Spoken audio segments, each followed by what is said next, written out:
Добро вечер во централното издание на вестите. Еве ги настаните на денот. Изгласани интерпелациите на 5 членови од Судскиот совет. Само Весна Дамева се појави во собранието. Не дојдов да се правдам себе си. СДСМ и ДУИ ја напуштија седницата. СДСМ и пратеничката група нема да учествува во натамошната расправа. Благодарам. Социјалдемократскиот сојуз се свесни дека аргументите не се на нивна страна. Капушевски и Јаховски денеска треба да бидат пред судија на претходна постапка. МВР поднесе кривични пријави за злоупотреба на службена положба и перење пари. Поднесена е кривична пријава за злоупотреба на службена положба и областување и перење пари. Вкупно се уапсени 11 лица. Таравари го поништи тендерот за Ѓока Construction. Намаса две опции за паркингот на Клинички. Да можевме и да имавме средства, не денес, уште пред 6-7 месеци ќе го започневме тој процес.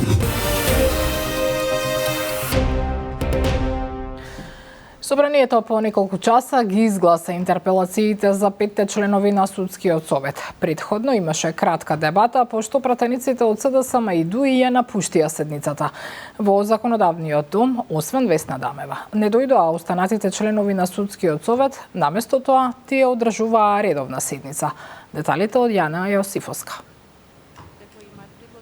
Власта со мнозинство гласови самата им изгласа недоверба на 5 членови на Судскиот совет. По неколку часа дебата, без присуство на СДСМ и Европскиот фронт, поминаа интерпелациите за Весна Дамева, Павлина Црвенковска, Селим Адеми, Тања Чачарова Илиевска и Милјазин Мустафа, кои се избрани од парламентот, со идентични заклучоци. Собранието констатира дека тие занемариле својата функција, го нарушиле угледот на судиите и придонеле за падот на довербата во судството, со што според заклучокот го губат легитимитетот да учествуваат и одлучуваат во работата на Судскиот совет. Весна Дамева беше единствената што се појави во собранието, за да го образложи својот одговор, обвини за политичка хајка против неа, навреди и омаловажувања и атак од власта врз судството. Смета дека работела честно и совесно, без политички влијанија од било која власт. Интерпелациите нема да го решат проблемот со судството, туку само ќе го продлабочат, порача Дамева. Никогаш не си дозволив одлуките да ги донесувам под било какви влијанија. Не дозволив заканите да ме скршат и исплашат. Не дојдов да се правдам себе си. Не дојдов да се заштитам себе си, туку дојдов да застанам на страна на владење на правото, на страна на заштита на независноста и самостојноста на судската власт, да се спротивставам на селективната правда, на дискриминаторскиот однос и да укажам дека правната доктрина не познава колективна одговорност. На седницата најмногу зборуваа пратениците од ВМРО ДПМН и владеачкото мнозинство. Според нив интерпелациите не се политичка пресметка, туку барање правда и одговорност за лошите состојби во правосудството. За опозицијската СДСМ пак, интерпелациите се незаконски и упад во независноста на судството. Велат да за реформи, но не на ваков начин, пошто ја напуштија собраниската сала. Ние, почитувани, не му судиме на судството. Со овие поднесени интерпелации ние ја детектираме одговорноста на оние кои што требало да бидат коректив, оние кои што требало да носат правда. И повторно ќе очекуваме да после дебатата ги замолиме да си поднесат оставки или да не поднесат оставки. Мислам дека реформа не може во ниту еден случај да биде со интерпелации или со евентуални персонални промени. Најавувам дека СДСМ и пратеничката група нема да учествува во натамошната расправа. Благодарам. Напуштањето на седницата е само потврда дека Социјалдемократскиот сојуз се свесни дека аргументите не се на нивна страна, зад-скриени позади тезата дека ова удар на судството, бараат начин како да избегаат од дебата. За разлика од Дамева, останатите членови присуствуваа на редовната седница на Судскиот совет, која паралелно се одвиваше со собраниската. Тања Чачарова Илиевска изјави дека нема да присуствува во собранието, а интерпелација на член на Судски совет според неа е преседан и противуставен акт. Преседан во досегашната парламентарна демократија на Република Северна Македонија, значи повеќе од 30 години. Досега ниту еднаш не се случило собрание да поднесе интерпелација на член на судски совет. Следните чекори на властите, доколку 5 членови на судскиот совет избрани од собранието не си поднесат оставки, не се познати. Со оглед на тоа што гласањето на нивна недоверба не значи престанок на мандатот. Тие веќе писмено одговорија дека не чувствуваат морална и професионална одговорност и нема да си поднесат оставка. Во Кривичниот суд пред судија на претходна постапка се очекува да бидат донесени бизнисмените Радко Капушевски и Асмир Јаховски. Пред судот е Дејан Трајковски. Дејан, дали веќе ги донесоа во судот Капушевски и Јаховски останатите за кои МВР поднесе кривични пријави? Какви мерки бара обвинителството за нив? Бубе, за сега не можеме да тврдиме кој е донесен, да беа донесени 5 лица, но истите во судот беа спроведени преку гаражите на Кривичниот суд, па оттаму не можеме да тврдиме кој се тука донесен, односно донесени се 5 лица од полициската станица Пролет, инаку јавното обвинителство поради тежината на делото бара притвор за 5 лица, меѓу нив е и екс-директорот на ЕСАМА Васко Ковачевски, кој е во бегство и се товари и за друго дело, односно адитив. За останатите се бара мерки на предпазливост, а едно лице веќе е во притвор, односно претходниот комерцијален директор на ЕСАМА. Инаку осомничените се товарат за злоупотреба на положбата и перење на пари. Според информациите, тие преку злоупотреби при набавки на штетни деривати се стекнале со имотна корист и го оштетиле буџетот за 167 милиони евра. Предлагам тука повеќе да слушнеме од соопштението кое што го испратија од основното јавно обвинителство за гонење на организиран криминал и корупција.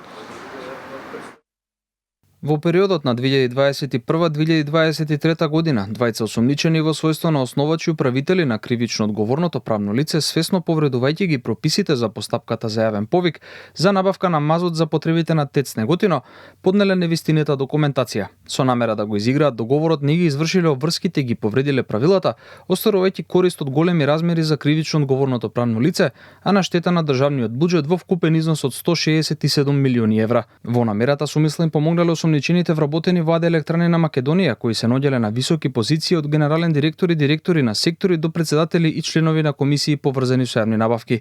Спроведувајќи постапки за јавна набавка на мазот спротивно на упатството за начинот на спроведување на јавните набавки во АД ЕСМ. Иако знаеле дека правното лице не ги исполнува бараните критериуми за носител на јавната набавка, помогнале да се склучат договори за јавна набавка во корист на истото и му овозможиле да испорачува мазот се до 24.2.2023 година. Така, инаку според обвинителството, паричните средства со кои осомничените ги прибавиле со кривичното дело во период од месец декември до 2021 година до месец април 2023 година, парите ги пуштале во промет, го променили, пренеле на друг со цел да се прикрие изворот на потеклото со дел од средствата, како што велат од обвинителството, се купиле 2 возила, односно Мерцедес Бенц, дел ги трансферирале на своји сметки, а потоа ги подигнувале и во готовина со анекси на договорот помеѓу осомниченото правно лице и осомничен собственик на правно лице со иста дејност. Во 2 наврати биле префрлени средства во вкупен износ од 72 милиони денари. Васко Ковачевски, како што веќе споменав, тој е веќе во бегство и се товари за случајот адитив. Радко Капушевски од РКМ исто и како и осомничени Асмир Јаховски, собственик на Пуцко Петрол. Инаку МВР претходно во акцијата која што вчера се одработи, направиле повеќе претреси на повеќе места во државата, каде пронајдено и оружје, односно 2 пиштоли и околу 1500 куршуми, како и запленети се 3 возила. Предлагам тука да ја слушнеме изјавата на МВР. Во рамки на акцијата лишени од слобода се 11 лица, едно лице е недостапно за органите на прогонот и едно е со мерка притвор. До сега од извршените претреси пронајдени и одземени се документација, 5 мобилни телефонски апарати, околу 1500 парчиња амуниција од различен калибар, 2 пиштоли и 3 патнички моторни возила. Од страна на Министерството за внатрешни работи до основното јавно обвинителство за гонење на организиран криминал, поднесена е кривична пријава за злоупотреба на службена положба и областување и перење пари и други приноси од казниво дело против 13 физички и едно правно лице. Инаку за крај, обвинителството бара пред 5 притвори. За останатите се предлагаат мерки на предпазливост. Останува да видиме судот каква одлука ќе донесе и што од барањата ќе биде прифатено или отфрлено. Бубе? Дејан Трајковски во живо од Кривичниот суд и благодарам за вклучувањето во вестите во 18. Паркингот на клиничкиот центар Мајка Тереза нема да биде даден под концесија на албанската фирма Ѓока Construction.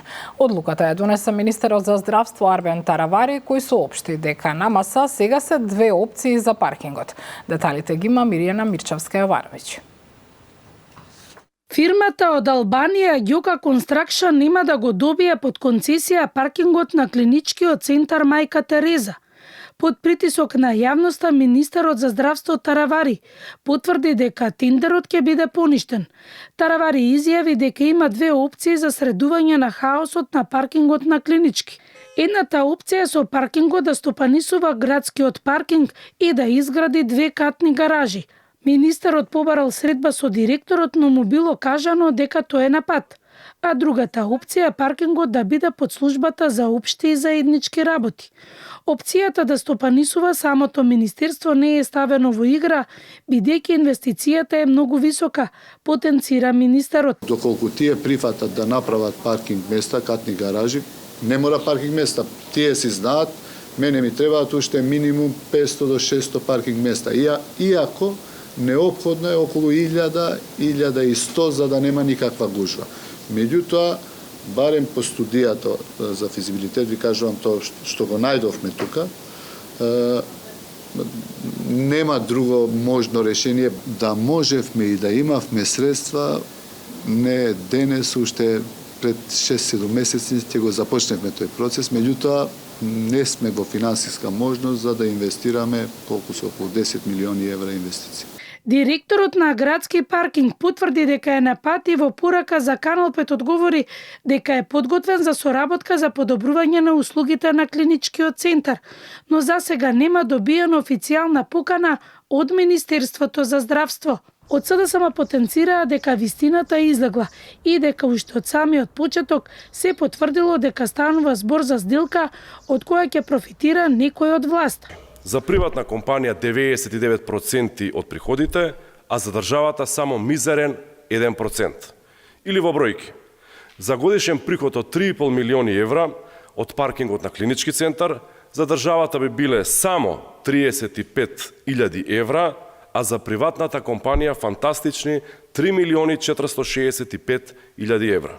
Затоа овој скандал е огромен, затоа овој скандал е голем. По објавувањето на тендерот за издавање на паркингот под концесија, голема реакција имаше од јавноста и поради зголемената цена за 1 час од 50 денари и дека некој ќе оствари голем профит. Според извештајот на градски паркинг за 2023 година остварени се приходи од 750.000 евра. Со изградба на катните гаражи, добивката се очекува да биде дупла. Потребно е евентуалниот раст на минималната плата да се договори преку диалог со сите засегнати страни, сметаат од Бизнис конфедерацијата. Дел од универзитетските професори во земјава пак велат дека со оглед на состојбите на пазарот на трудот и недостигот на работна сила, ретко кој во Македонија работи за минимална плата. Сандра Спасовска. Неопходно е евентуален раст на минималецот надвор од законски утврдениот да се договори преку диалог со сите засегнати страни. Заострената реторика меѓу владата и синдикатите не води кон решение, сметаат од Бизнис конфедерацијата.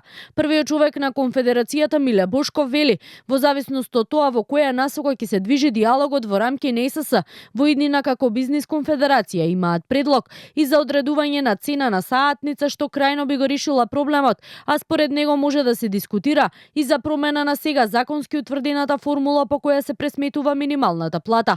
Од Бизнис конфедерацијата велат разбираат дека минималецот од 24.400 динари е ниска плата, но оценуваат дека работодавачите не знаат да ја мерат продуктивноста. Според нив клучен е диалогот за поголеми плати за сите работници. Она што е законско решение мора да се почитува, кое е утврдено со формула, можеме да разговараме и за промена на формулата, и тоа не е проблем.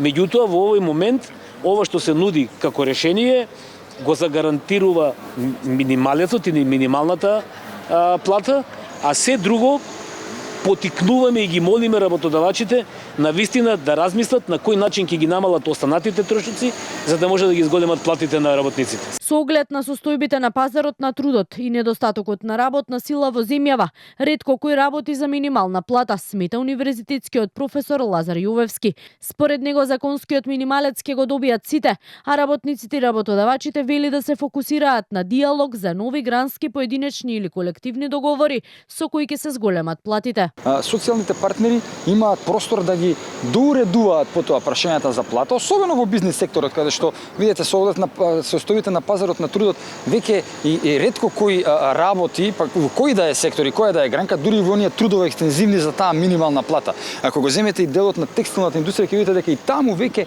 која што беше на дното на платите во македонски рамки, веќе и таму платите растат и веќе се над оној законски предвиден минимум заради токму недостатокот на луѓе. Согласно закон, минималецот се усогласува еднаш годишно во март, како збирот 50% од растот на трошоците за живот и 50% од порастот на просечно исплатината нето плата од минатата година. Но за пресметката зелено светло треба да даде економско-социјалниот совет, кој се уште не може да се состане, додека не се потврди репрезентативноста на синдикатот. Се зголемува црниот биланс на македонските патишта. Изминатото денонуќе билтенот на МВР е повторно исполнет со сообраќајни несреќи и прекршоци, а за неполна недела животот го загубила дури 8 лица. Тема на Дејан Трајковски. И покрај засилените полициски контроли, црниот биланс продолжува да расте. Страотните сцени на патиштата се почести. Во нецела недела во сообраќајни несреќи во земјава животот го загубија 8 лица, повеќето од нив на регионалните и експресни патишта. На патот помеѓу Кочан и Штип загинаа двајца по директен судир. Едното возило речиси целото изгоре, а во Штипско животот го загуби 36 годишник, излетал од патот и се удрил во столб. Трагично заврши и сообраќајката која се случи помеѓу Битола и Ресен, каде на повредите од судирот им подлегна 46 годишен ресенчанец. Во Охрид пак, на патот кон Светинаум при судир со автомобил не преживеа 26 годишен мотоциклист, а загина и една жена на патот Тетово Гостивар. Последната од бројните трагедии се случи вчера на патот помеѓу Битола и Прилеп, каде при исто така директен судар загинаа 2 лица, од кои еден странец од Велика Британија. Сообраќајна несреќа помеѓу патничко моторно возило марка Дачија со скопски регистарски ознаки, истото управувано од ЕИ 37 години од Битола и товарно возило марка Ивеко со битолски регистарски ознаки управувано од БК 29 годишен жител во несреќата. На местото на настанот починале возачот на патничкото возило ЕИ и сопатникот КСД 42 годишен државјанин на Велика Британија. Не помина ниту една недела од сообраќајката кај Штип каде загинаа 2 лица. Полицијата на истиот експресен пат привела скопјанец кој возел преку 150 км на час, иако на делницата не смее да се вози преку 80. Приведен бил и кавадарчанец кој, како што беше наведено, одинаец со возило влетал помеѓу оние кои трчале на маратонот кој се организирал во градот. Сообраќајните експерти велат, бројките на смртност и повреди се алармантни, а пред се решението покрај во институционалната вклученост ја гледаат и во менувањето на менталитетот на возачите. За жал, изминатава декада недоволно се правеше по однос на намалување на бројот на жртвите во сообраќајот. Гледаме некои одредени поместувања од таа нулта позиција која што ја забележувавме во изминатава декада, меѓутоа еве како што рековте и вие, веројатно не е доволна. Проблемот не е едноставен, тоест е повеќе слоен. Потребна е поголема институционална засиленост. Меѓутоа потребно е и зголемување на нивото на култура на секој од нас. Во меѓувреме, интензивно се работи на имплементацијата на Safe City системот, кој треба да придонесе кон побезбедни патишта. Директорот на Бирото за јавна безбедност Александар Јанев викендов кажа дека треба да проработи на почетокот на годината. Во моментов, како што посочи, системот технички се тестира врз изолирани примероци.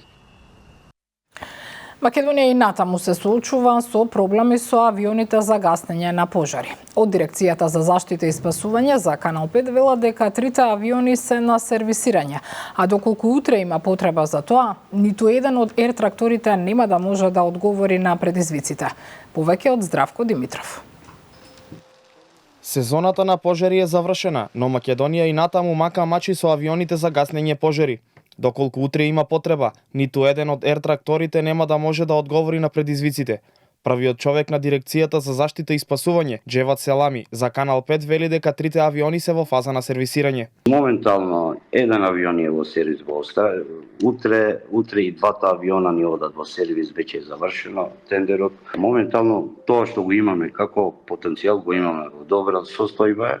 Имаме нешто ново со кој ќе функционираме, значи пристојно добре опремата моментално што го имаме, тоа што го имаме. Селами информираше дека како дирекција работат и на покривање на кадровскиот дефицит на пилоти, што беше случај во изминатиот период кога беа повикани 2 пензионирани пилоти да се вклучат во гаснењето. Тој вели дека е во контакти со нив за доколку биде потребно повторно да ги ангажираат и да се вратат во авионите. Селами нагласи дека се работи и на зголемување на платите. Да известувам и вас и целата јавност дека сериозно и конструктивно работиме по ова прашање. Значи и сервисирањето, и чек на пилотите, и недостатокот на пилотите, и нормално покачувањето на платата на пилотот и целата екипа се многу сериозни прашања кои верувам дека ќе ги решиме и ќе бидеме подготвени. Изминатата сезона во Македонија изгореа 94.000 хектари земја во 126 пожари, што е речиси исто колку во последната декада заедно. Најтешкиот шумски пожар во 2024 година беше пожарот во селото Маријово, каде што изгореа 11.000 хектари, а под контрола беше ставен 8 дена по избивањето. Во продолжение целото интервју со рабинот Ендрю Бейкер од Американскиот еврејски комитет. Со него по повод одбележување на годишнината од депортацијата на македонските евреи разговараше Јован Ѓорговски.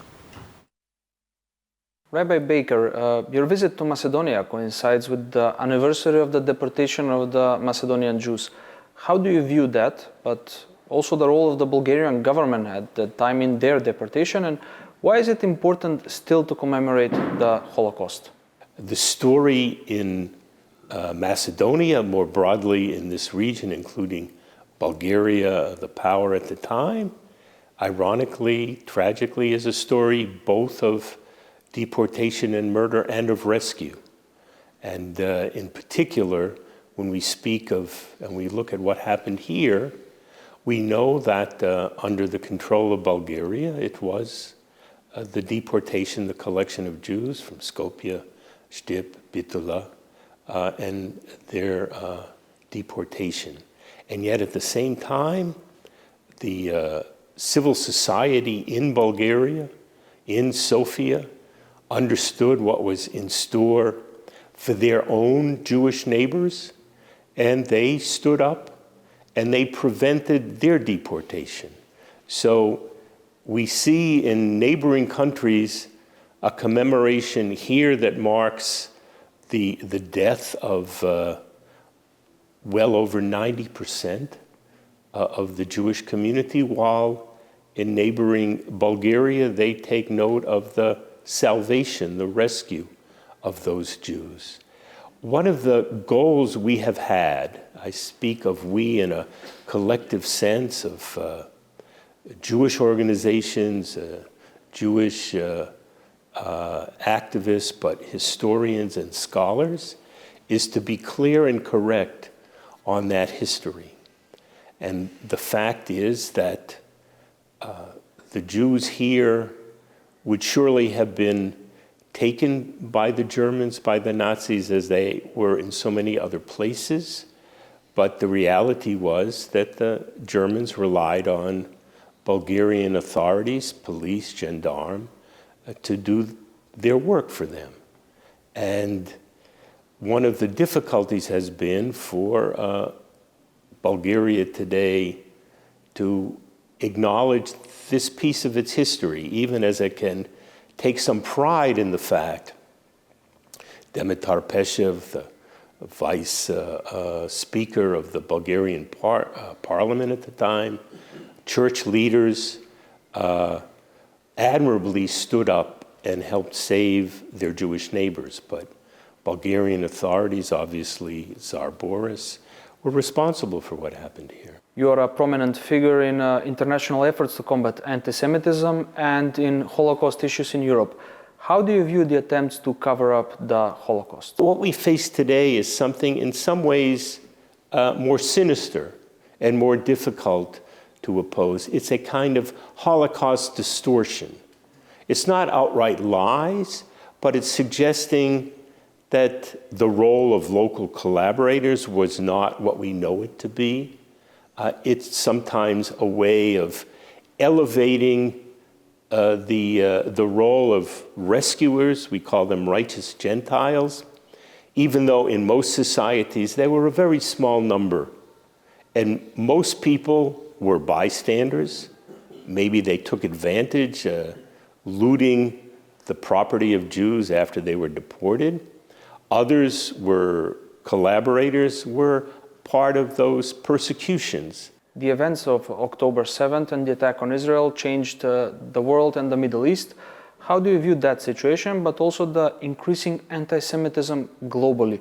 You are also a OSCE High Representative of combating anti-Semitism. But the fact is that this surge in anti-Semitism after October 7th began on October 8th. Many people look back now, a year and a half or more, say, well, the Israeli army went into Gaza, many innocent Palestinians were victims, killed, wounded in those army incursions, properties destroyed. That perhaps justifiably led to anger among their supporters in Europe, in America, and that in turn led to anti-Israel incidents that often became anti-Jewish or anti-Semitic. But the fact is that that anti-Semitism, those incidents were beginning well before Israel responded. And that has been troubling to all of us who look at this problem. Macedonia had a rich history of Jewish presence in the past.